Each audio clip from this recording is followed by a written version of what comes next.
ফ্যাসিবাদ চলেছে সে সময়ে বিভিন্নভাবে ছাত্র এবং অন্যান্য সাধারণ মানুষের উপর যে অত্যাচার চলেছে সেটার বিচারের দাবিতে আমরা বারবার বলছি যে আমাদের জুলাই বিপ্লব হয়েছে, কিন্তু বিপ্লব আর গণঅভ্যুত্থানের মধ্যে একটা পার্থক্য আছে। বিপ্লবের পরে যেটা হয় সেটা হলো সিস্টেম পরিবর্তন হয়ে যায়, কিন্তু আমরা দেখছি যে আমাদের সিস্টেমের কোনো পরিবর্তন হচ্ছে না। আমরা আগে যে লাউ ছিল সেটাকে শুধু কদু বলা হচ্ছে, কিন্তু যে জিনিস ছিল সেটাই আছে। আমরা দেখছি আমাদের ফ্যাসিবাদের যা দোসর ছিল সবাই এখনো নির্বিঘ্নে ঘুরে বেড়াচ্ছে। আজকে সকালে আমি ফেসবুকে পোস্ট দেখেছি, বুয়েট 13 এর এক ছাত্র নাম দিহান, সে তার সহপাঠী জুনিয়র সবাইকে অত্যাচার করতো, তার বিরুদ্ধে কোনো ব্যবস্থা নেওয়া হয় নাই। কেন ব্যবস্থা নেওয়া হয় নাই কেউ জানে না, এখনো তার নামে কোনো মামলা রুজু করা হচ্ছে না। তার সাথে যারা যারা অত্যাচার করতো অন্যান্য জুনিয়র এবং ব্যাচমেটদেরকে, তারা এখন আমেরিকায় পিএইচডি করতে যায়, তারা এখন বিভিন্ন জায়গায় ভর্তি চাকরির পরীক্ষা দিয়ে বেড়ায়, কিন্তু কেউ কিছু বলে না। যেখানে নির্যাতিত ছাত্ররা ফেসবুকে পোস্ট দিয়ে বিচার চায়, আমরা এমন একটা অবস্থায় আছি যেখানে আমরা কোনো ধরনের ন্যায় বিচার আশা করতে পারছি না। এখন কিসের ভয়? আমরা এখনো কোনো মামলা কেন করতে পারছি না? প্রত্যেকজন ছাত্রের সাথে কেন কন্ট্যাক্ট করা হচ্ছে না এবং বলা হচ্ছে না যে 15 বছরে তাদের উপর যে অত্যাচার করা হয়েছে সেগুলোর বিরুদ্ধে ব্যবস্থা নিতে হবে? তারপরে আমরা বিভিন্ন খবর পাচ্ছি যেখানে আমাদের এই গত জুলাইয়ের মধ্যে যেসব শিক্ষক আওয়ামী লীগকে বিভিন্ন সময় সাপোর্ট করেছে সেসব শিক্ষকের বিরুদ্ধে কোনো ব্যবস্থা নেওয়া হচ্ছে না। এমনকি আমরা যেসব শিক্ষককে চিনি যে যারা ফ্যাসিবাদের বিরুদ্ধে বিভিন্ন ব্যানারে দাঁড়িয়েছিলেন, তারা এখন আওয়ামী লীগের শিক্ষকদেরকে প্রোটেক্ট করছেন। আমি কোনো নাম বলতে চাই না, কিন্তু ঢাকা ভার্সিটি, জাহাঙ্গীরনগর ইউনিভার্সিটি, এসব জায়গায় বিভিন্ন আওয়ামী দোসর শিক্ষকদের বিরুদ্ধে যারা প্রোটেকশনে দাঁড়াচ্ছেন তাদেরকেও চিহ্নিত করা দরকার। আমরা দেখছি আমাদেরকে মত প্রকাশের স্বাধীনতার কথা বলা হচ্ছে, আমাদেরকে বলা হচ্ছে যে আওয়ামী লীগকে তো সাপোর্ট করতেই পারে, রাজনৈতিক দলকে তো সমর্থন দিতেই পারে। সেটা ঠিক আছে, আমরা মানলাম যে রাজনৈতিক একটা বায়াস থাকতে পারে, কিন্তু এই বায়াস তো সেদিনই শেষ হয়ে যাওয়ার কথা যেদিন আমাদের ভাই আবু সাইদের মৃত্যু হয়েছে, যেদিন পুলিশের স্নাইপারের গুলিতে আমাদের ভাই মীর মুগ্ধ নিহত হয়েছেন। কিন্তু তারপরেও এই ফ্যাসিবাদী শিক্ষক সমূহ তারা আগস্টের শুরুতে কালো ডিপি দিয়েছেন। কালো ডিপি দিয়ে তারা বলছেন যে আওয়ামী লীগের উপর যে অত্যাচার হয়েছে সেটার বিচার চাই। আরে ভাই, খুনির প্রতি ন্যায় বিচার হবে, কিন্তু সেটা হচ্ছে তারা যে অপরাধ করেছে সেটা সঠিক বিচার, এবং এটা না যে তারা মানুষ মেরে বেড়াবে এবং আমরা বলবো যে এটা ভালো। তো আমরা যে 3টা দাবি নিয়ে আজকে এসেছি সেটা আবার বলতে চাই। প্রথমত, যেসব শিক্ষার্থী গত 15 বছরে অত্যাচার করেছে সেটার বিরুদ্ধে ব্যবস্থা নিতে হবে, মামলা রুজু করতে হবে। ফ্যাসিবাদ বিরোধী যেসব শিক্ষক সাহায্য করেছেন তাদেরকে চিহ্নিত করতে হবে এবং তাদেরকে বরখাস্ত করতে হবে, এবং ফ্যাসিবাদের যে সিন্ডিকেট ছিল সেগুলো বন্ধ করতে হবে। ধন্যবাদ।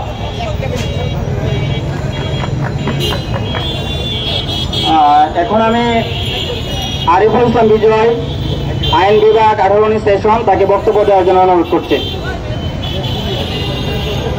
আসসালামু আলাইকুম ওয়া রাহমাতুল্লাহি ওয়া বারাকাতুহু।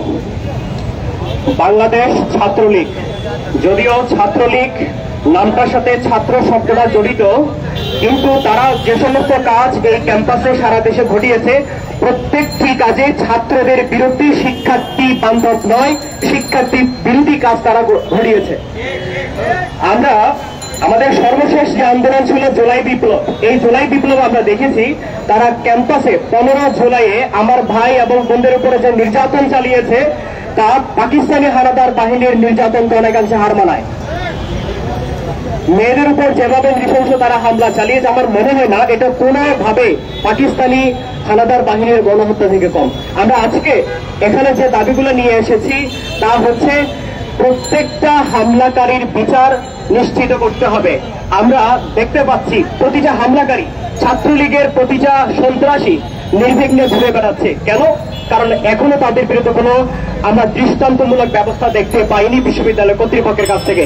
তাই বিশ্ববিদ্যালয় কর্তৃপক্ষের কাছে আমাদের দাবি থাকবে, যারা ক্যাম্পাসে 15 জুলাই এবং এর আগে হামলা চালিয়েছে আমাদের ভাই এবং বোনদের উপরে নির্যাতন চালিয়েছে, গ্যাস্ট্রোমে নির্যাতন করেছে, আমাদের পড়ালেখার পরিবেশ আমাদের জন্য দুর্বিষহ করে তুলেছে। প্রতিটা হামলাকারীর বিচার সুনিশ্চিত করতে হবে। আর যে সমস্ত শিক্ষক, কর্মকর্তা, কর্মচারী যারা এই হামলায় দোষর এবং ছাত্রলীগের পক্ষে অবস্থান নিয়ে শিক্ষার্থীদের মার খাওয়াকে জায়েজ করেছিল, প্রত্যেকের বিরুদ্ধে যথাযথ ব্যবস্থা নিতে হবে। আর যে সিন্ডিকেট থেকে শিক্ষার্থীদেরকে ক্যাম্পাস থেকে চলে যাওয়ার জন্য বাধ্য করা হয়েছিল, সেই সিন্ডিকেট ভাঙতে হবে। নতুবা আমরা যে সংস্কার চাচ্ছি, এই সংস্কারে আমরা বারবার বাধাগ্রস্ত হব। তাই অচিরেই ছাত্রলীগ, যে সমস্ত ছাত্রলীগার ভাইয়েরা, সন্ত্রাসীরা আমাদের ভাই বোনদের উপর নির্যাতন চালিয়েছে, ক্যাম্পাসকে তারা টোকাই এনে আমার ভাইদের বিশ্ববিদ্যালয়ের শিক্ষার্থীদেরকে মার খেয়েছে, প্রত্যেকটা খুনির, প্রত্যেকটা হামলাকারীর বিচার নিশ্চিত করতে হবে।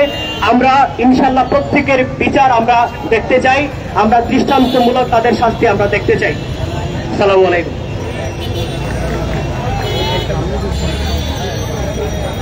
এই মুহূর্তে আমি ডেকে নিচ্ছি রফিকুল ইসলাম রফিক, ইতিহাস বিভাগ।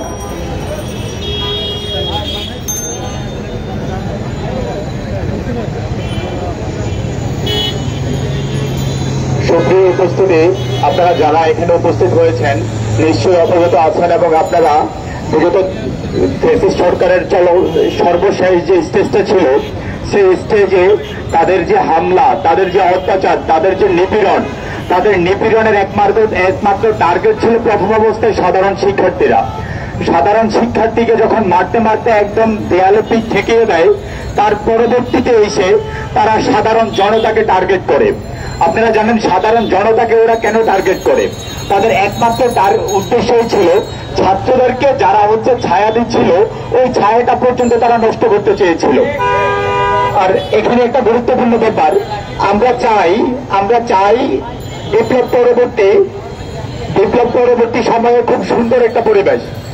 সুন্দর পরিবেশ বলতে কি বোঝায় ভাই? নতুন নিয়ম কানুন হবে, যে নিয়ম কানুন হচ্ছে যে আমাদের প্রতিটা ডিপার্টমেন্ট, প্রতিটা ফ্যাকাল্টি, প্রতিটা হলে বাস্তবায়িত হবে। কিন্তু যেখান থেকে আমাদের বিশ্ববিদ্যালয় পরিচালনার নীতি পাশগুলো করা হয়, সে বিশ্ববিদ্যালয়ের সিন্ডিকেটে কারা বসে আছে? সেই ফ্যাসিস্ট সরকারের আমলে নিয়োগকৃত যেসব কর্তা ব্যক্তিরা সিন্ডিকেট মেম্বার, তারাই ঘুরে ফিরে তাদের বিভিন্ন আইনকে সংশোধন করতে দিচ্ছে না। আমরা ডিসি এবং তার সাথে সংশ্লিষ্ট কর্তৃপক্ষের কাছে প্রথমে অনুরোধ করতে চাই, আপনারা সাবেক যে সিন্ডিকেট সদস্য আছে তাদেরকে বিতাড়িত করুন। যদি আপনারা ওটা না করেন, আমরা ডিসি স্যারের অফিস পর্যন্ত গিয়ে আবেদন পৌঁছে দিয়ে আসতে চাই। আর আরেকটা ব্যাপার, সাধারণ শিক্ষার্থীদের শুধু গত জুলাই এবং আগস্ট মাসে যে অত্যাচার করা হয়েছে, ব্যাপারটা কখনোই এমন না।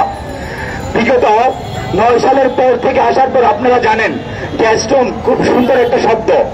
বাড়িতে বা এলাকায় যখন কেউ শুনে যে গ্যাস্ট্রুম বলতে, আসলে ভাবে যে যেখানে মেহমান আসার পর অতিথি পরায়ণ অনেক ঘটনা বা অনেক আপ্যায়ন করা হয়। সত্যিকার অর্থে ঢাকা ইউনিভার্সিটির যারা শিক্ষার্থী আছেন তাদের কাছে একটা কালো শব্দ, একটা আতঙ্কের নাম যে কি গ্যাস্ট্রুম।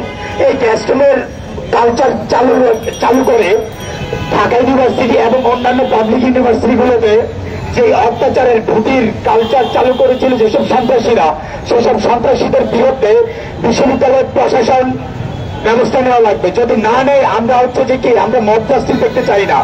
আমাদের ছাত্র জনতার যে ক্ষোভের পারদ কিন্তু দিন দিন আকাশচুম্বী হয়ে যাচ্ছে। আমরা প্রশাসনকে একটা জিনিস একদম খুব জোর গলায় বলতে চাই, দ্রুত তাদের বিরুদ্ধে প্রশাসনিক ব্যবস্থা নিন। এখন প্রশাসনিক ব্যবস্থা না নিলে আমরা বসে থাকবো না। ধন্যবাদ।